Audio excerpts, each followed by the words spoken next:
Hello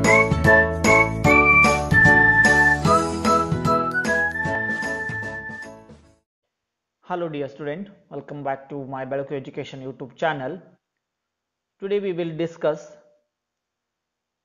the goods and service tax GST2 for BCom 6th semester as per Rani Chennamma University, Belgavi.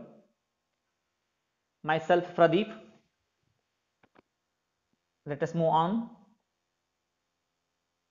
The first unit is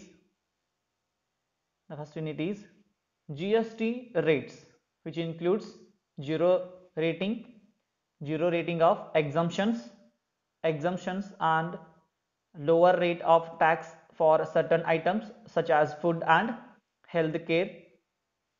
GST structure rates. So the first GST items. So the next one is in its second, the valuation of GST, wherein you will study the introduction to valuation under GST, meaning and types of consideration. So the types of consideration are, the first one is consideration received through money, consideration not received in money, consideration received fully in money, and the valuation rules for supply of goods and services.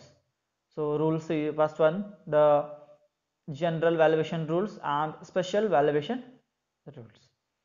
Other cases for valuation of supply: import services, imported goods, valuation of discount, transaction value, meaning and conditions for transaction value, and and and inclusive in a transaction value, exclusive discount excluded from transaction value, methods of valuation, computed value methods, residual value method, rejection of declared value, problems on GST.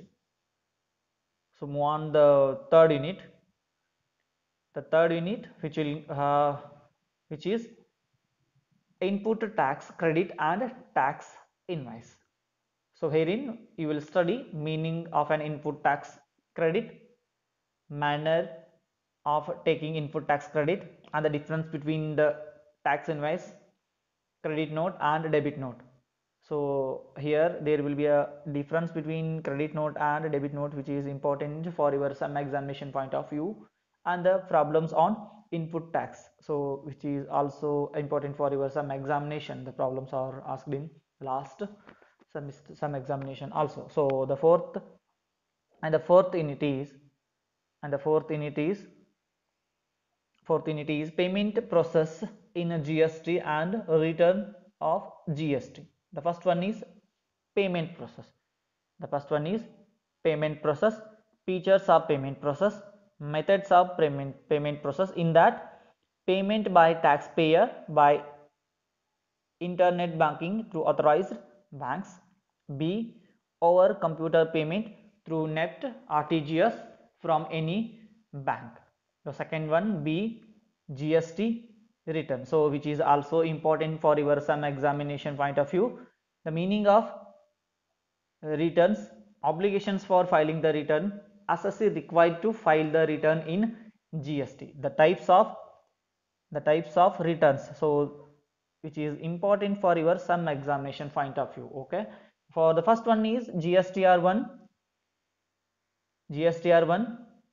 return for outward supply made by taxpayer.